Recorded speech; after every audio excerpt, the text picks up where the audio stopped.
Alright, ladies and gentlemen, what's going on? I'm glad to be back. Long time no see. I thought I'd just try and do a quick little video. It's a little bit different format than what you're used to seeing, but just thought it'd be kind of fun to talk about some stuff that I've been writing articles about, and primarily the ungodly price that this company wants for this S2000, but we'll get back to that. Because first, we gotta stop off at this, because this is kind of a fun saga I've been following. I've written a few articles about this thing for MB World, and this is a Brabus 6x6 G63 AMG. There was a Top Gear episode about it and everything, but we never got the G63 6x6 because it wasn't crash tested and wasn't for sale in the US. I believe the original MSRP for just the Mercedes one was $1 million by itself.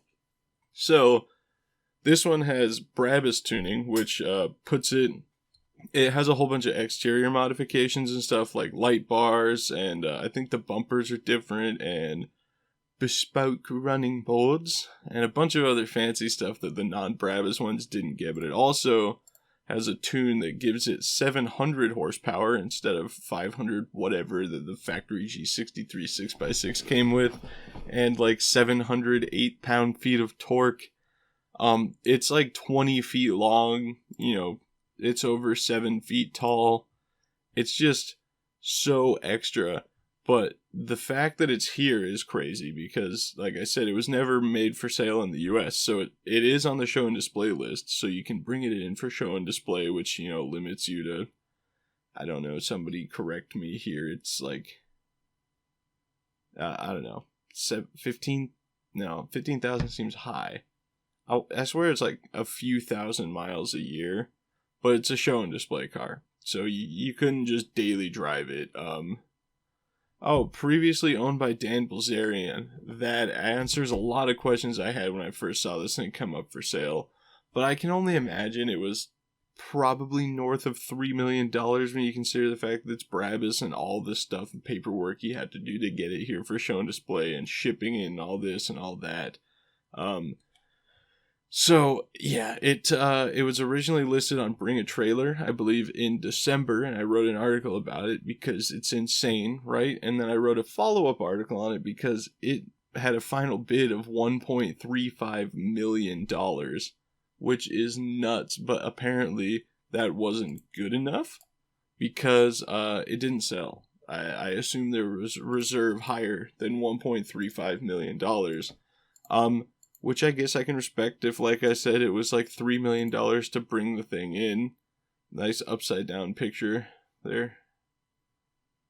Oh no, I'm dumb. That's against the ceiling. I was like, what are they doing over there at Barrett Jackson? They're doing everything right. It's just me. So at Barrett Jackson, it sold without a reserve. And on Saturday, it sold for $1.21 million, which still is a lot of money. But can you imagine being the guy that was like, no, don't take the 1.35. We'll send it to Barrett Jackson to get real money out of it, and causing a $140,000 loss? Do you keep your job after you, oopsie, $140,000? Someone's pissed. I would be. It's understandable. But, finally, that saga got to come to an end, so I just thought it was a little bit funny and ironic that they were like, no, that's not enough, and then, whoops, lost $140,000. I actually just wrote an article about this and just finished it not too long ago. At the end, I was like, maybe the new owner is looking for a quick flip. If I had to guess, I'd say they could probably make about $140,000 on it. Moving on. Next is this 1987 Buick Grand National. I love the Grand National. Such a good car, and it was such a staple of the whole anti-no replacement for displacement argument that we still have going on today with like the new Bronco. A lot of people freaking out about no V8 option in the Bronco, even though the base model with the 2.3 cylinder makes more horsepower than any other factory Bronco ever sold. I believe the most powerful one was in 1969. It was like 180 horsepower out of a 351. It's garbage. I love Broncos, old Broncos especially, but yeah, we don't need to have this argument. Anyway, this is the very last Buick Grand National ever built. It's insane. It's got 37 miles on it. It was purchased by a guy named Bob Colvin, And he owned a Buick dealership. I can't remember where it was, but he had sold a bunch of Grand Nationals, and he was holding onto a GNX to keep, for him to sell in the future, just as an investment opportunity. And ended up selling that GNX because he had turned his attention to buying the very last Grand National ever built when they announced that they were being discontinued. So he started calling suits at GM and like all the corporate people, and eventually wound up on the phone with the CEO of GM at the time. I can't remember who it was. I want to say Roger Smith, but that sounds way too generic. That might be what it is. But anyway, he got on the phone with the CEO of GM just as a dealership owner to ask if he could buy the very last Grand National.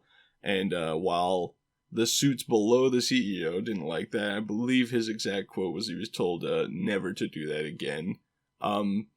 Apparently the audacity to call the CEO personally and ask a favor worked out for him, because he did wind up getting the chance to buy it.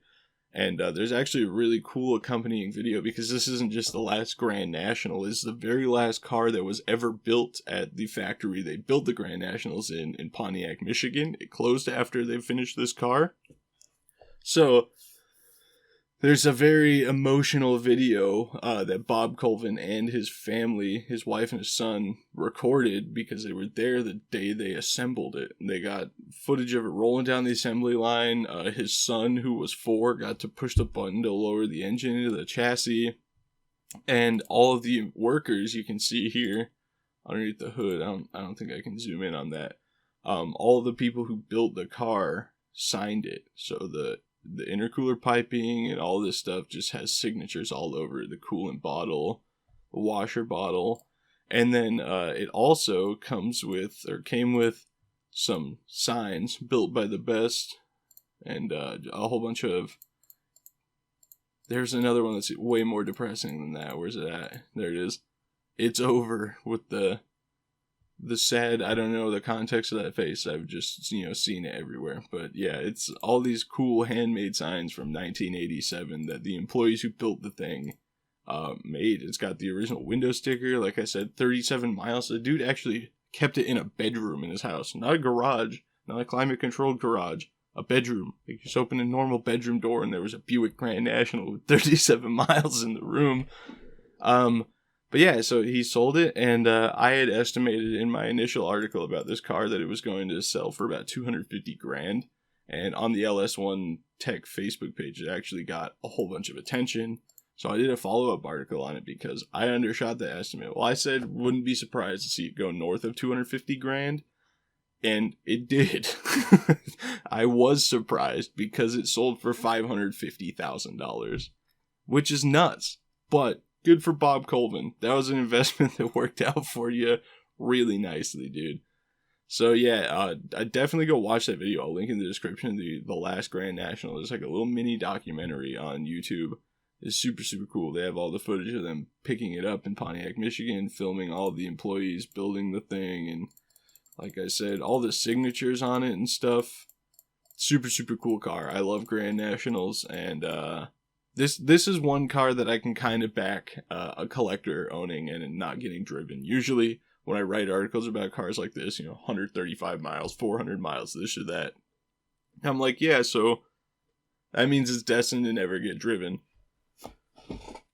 And I believe cars should get driven, so that's kind of a bummer, but sorry, you guys are going to see that. I'm doing this all in one take, and I'm not editing anything out.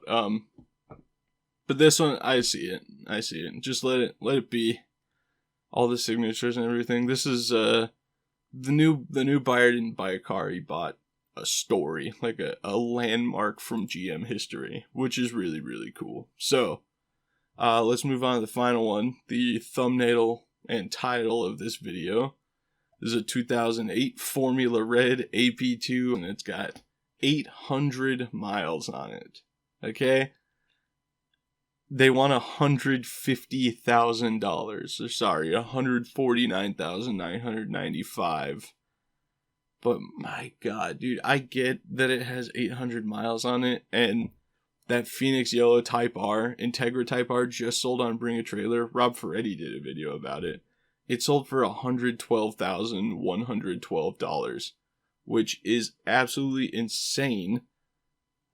So I don't know, what do you guys think? Is this a reasonable price to ask for this thing at this point? Because I wrote an article about this, and my one gripe with this price point is that it's not a CR, a club racer. There's only 700 of those in the US, I believe. And right now, if you go to bring a trailer, the most expensive one ever sold, hold on, S2000, can't type, I'm a writer, I should be better at that. Most expensive one ever sold was a 985 mile CR. Ironically enough, it sold for only $1 less than that Phoenix Yellow Type R. So I feel like whoever put that final bid on that Type R knew what they were doing. Maybe they bought this car too. We can look, actually. Let's bring a trailer. No, we don't want the seller profile. We want the winning bidder.